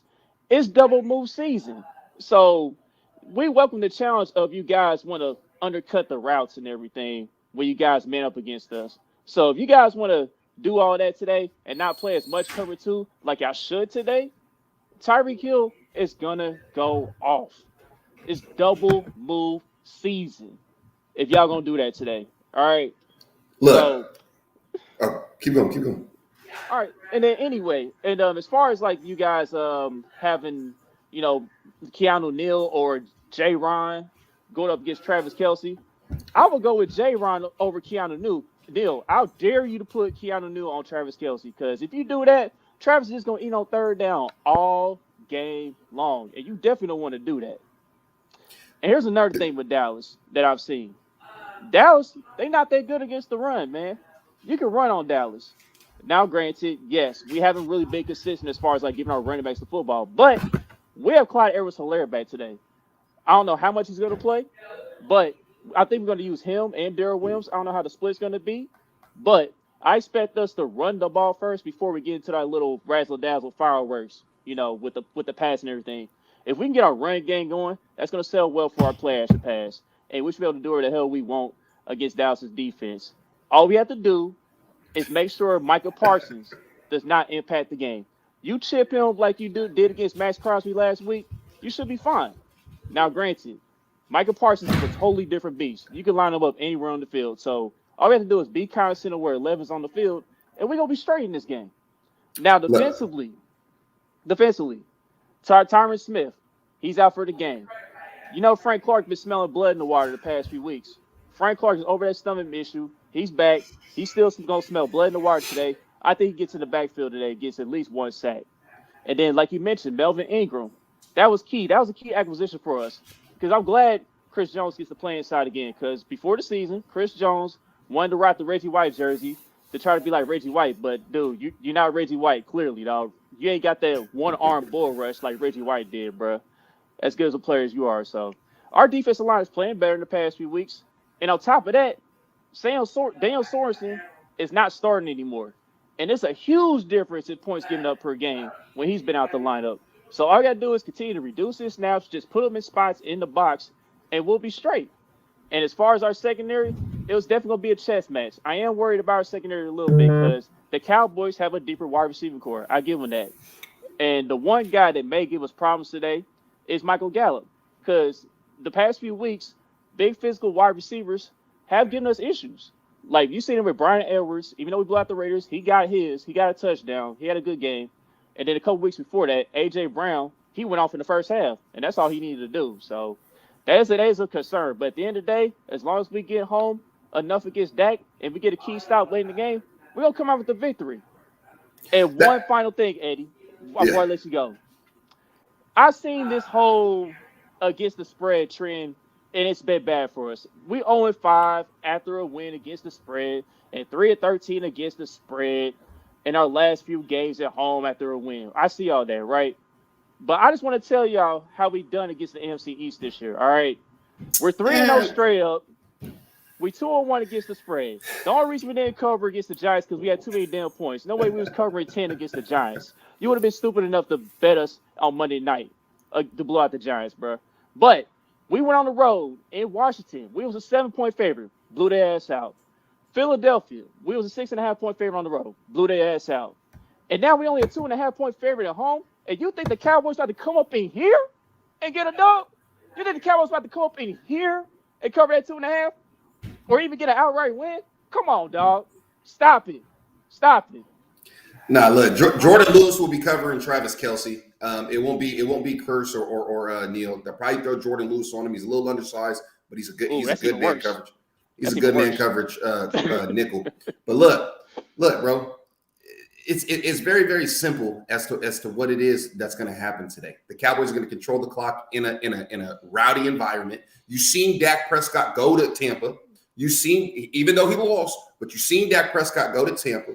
You've seen Dak Prescott go to where else was he at? And he got the W on the road in a hostile environment, man. Oh, he went to Foxborough against Bill B, the genius, right? You've seen him do these two things and stand tall for the occasion. Arrowhead isn't going to be a match for this guy, man. I don't care about all that right there. It's team real Simba today. Cowboys by 6, bro. It's that simple.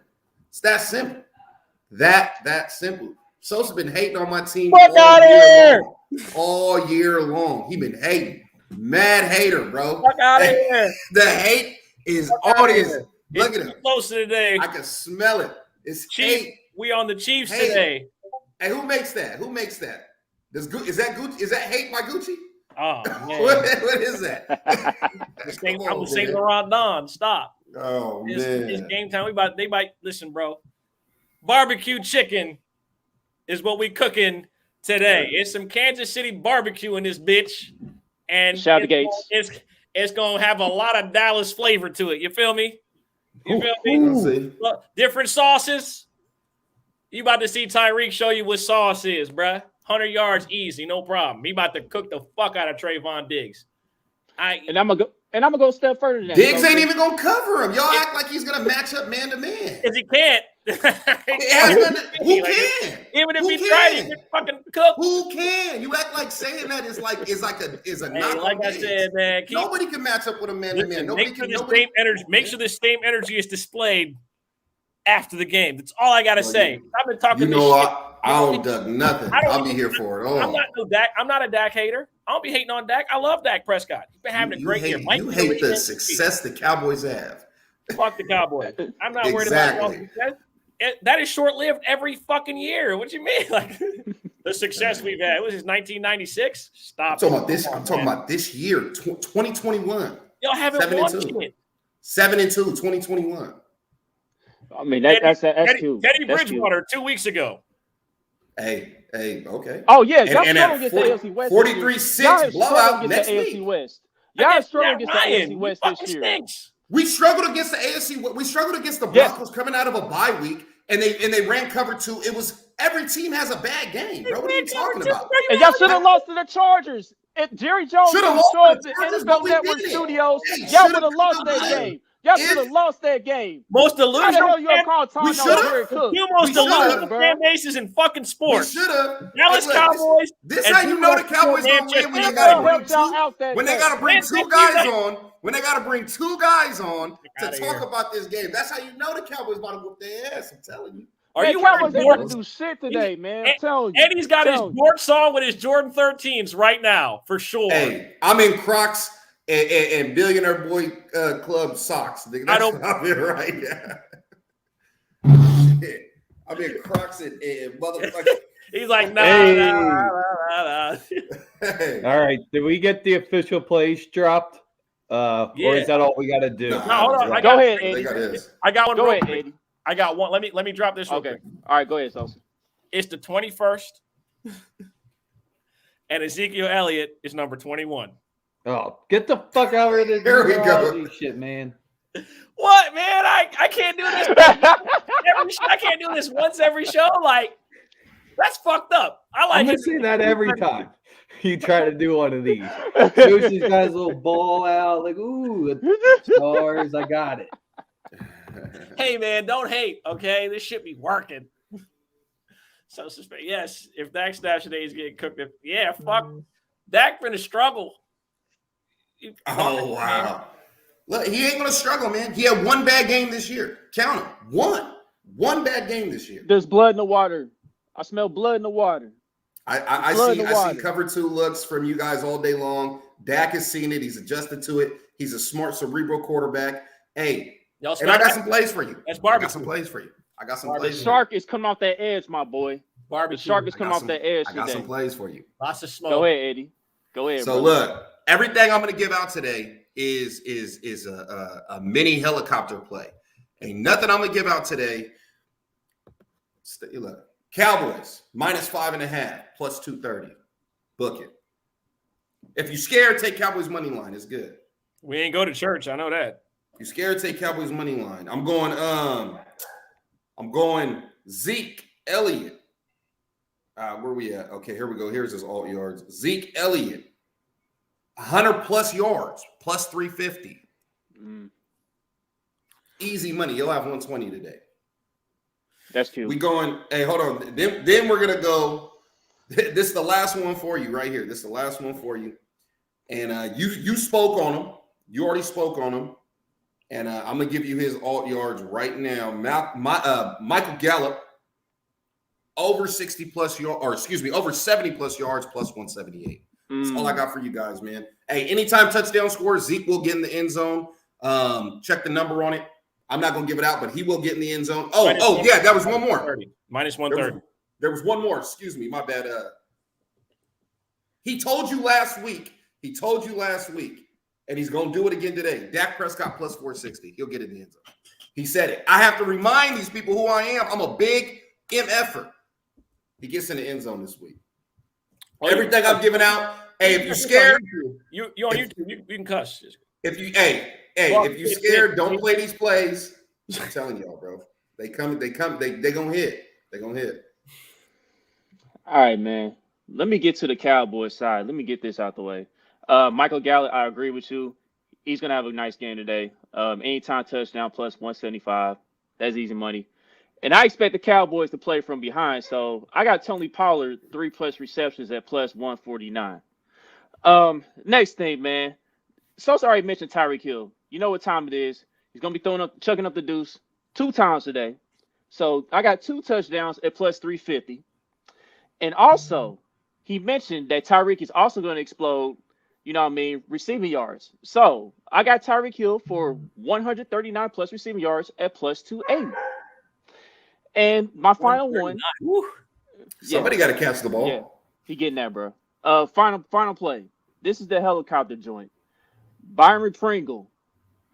He did it last week against the Raiders. He scored a touchdown. I think he'll do it again today. Anytime touchdown plus 400.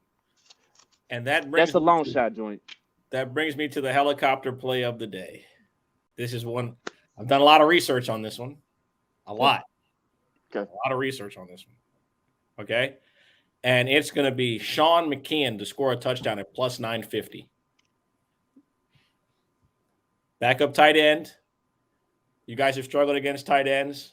I could see him. This is the, like I said, plus 950. It is the helicopter play for me. All right. This is the, I've said, watch. He sneaks in the end zone. I like Zeke to score as well. It's the 21st. Yeah, they used that guy a lot last week. They used him a lot last week. I didn't anticipate him getting as many snaps as he did. Schultz was hardly used and hardly targeted. So when you play against KC, there are certain areas of the field where you can be exploited. Tight ends have performed well. Whether it's starters, backups, we've seen just about every tight end for opposing teams get their numbers, whether it be catches or yards. I am just going with I think that Dak does what he does best, play garbage time minutes where his team's getting the shit smacked out of him, and he puts up numbers at the end of the game. It's like that's what I expect. Y'all people keep talking down on the NASCAR guy, but come on. We know what's going on, man. If I had 5 passes hit my receivers in the fake fucking face masker hands that got caught by the other team, it'll make it real easy. And it's real easy to say, the Dallas's defense looks good when Trayvon Diggs is picking off subpar quarterbacks who fucking suck. But it's going to be a wonderful day. I believe in Patrick Mahomes, and I'm not hating on the Cowboys. I'm a Dak Prescott fan. Not today, though. Not today. You're going to be out and you're going to be a sick man. Real quick, Dallas defense, 10th in the league in points given up, 15th in total yards, 9th in rushing yards, 21st in passing yards. Outside of Tom Brady, now name the quarterbacks y'all played. But you just got done saying that the Cowboys don't. You said the Cowboys defense is bad. See, I'm asking you. I just asked one question. I just said name one decent quarterback outside of him and Herbert. Show me a decent quarterback that y'all have played. So, Matt Ryan, Mac Jones. Is that a joke? Is this Mac a joke? Jones? Am I a punk? Is this? Where's Ashton? This Hey. man said Mac fucking Jones. Are you Cowboys kidding don't me? make the schedule. We don't Are make you the schedule. kidding We just me? show up and play. We just show Mac, up and play, man. bro, you gave up We an don't make the 80-yard schedule. touchdown. Listen, Trayvon We Diggs don't went make and the got schedule. a pick six, and then he gave up an 86-yarder on the next fucking play. Hey, you know football. You know that Kendrick wasn't on Bourne. him. You know football. You know that wasn't on him. Yeah, chunk You know up football. produces. You know it Big wasn't on him. Tyreek number 10. Fuck everyone. He killed us in 2017 too. I look, if he goes off today, it won't be a surprise to me. Cookout, my house. 7 Exactly. p.m. You know what I'm saying? We got the ribs, we got the chicken, probably do some burgers and dogs. If you guys got any special requests, hit me up. Listen, Rex has been to my crib. My barbecue is exquisite. I'm like that. You know what I'm saying? Just like you told me, be around. We just need some gay sauce. We just need to shoot some gay sauce, brother. We just need to get you some gay sauce in Philly, dog. You straight. You already know, Be man. around. Be around. So make sure to be following Realson before Chiefs fans get in his mentions. If it doesn't end up coming through, then bad luck, Chuck. Cowboys fans can infiltrate the live show on Kingdom Cast today. So I'm not saying anyone to do that, but if you guys want to get nice and spicy, that's the way to do it. Support both of them. They're going wild on the Twitter sphere. Hold on. They're good follows. Real quick. What kind of sauce? Gates sauce. That's our number one barbecue. Gates. Yep. Right. See, like Nick, look at the boy in the comment. He's like, what sauce? Oh, well, I ain't even looking at the chat. Like Antonio, the guy who played tight end. Relax. Right. Yeah, relax, buddy. Make sure to give them a follow. Deuces until next week. So we went way long today. Some games and our analysts were passionate, so we're never going to stop them whatsoever. We appreciate all of you rocking with us today on the Daily Bread Media Network for Sunday Morning Quarterbacks. Give us the like one last time. Scroll back if there's one game you want to go to, the little John at the bottom with the names changing. That'll let you know what segment we're on. Team Sosa. Aaron Rodgers, Patrick Mahomes, fuck everyone else. Have a wonderful, wonderful Sunday. Hope you all win your bets, unless you're betting against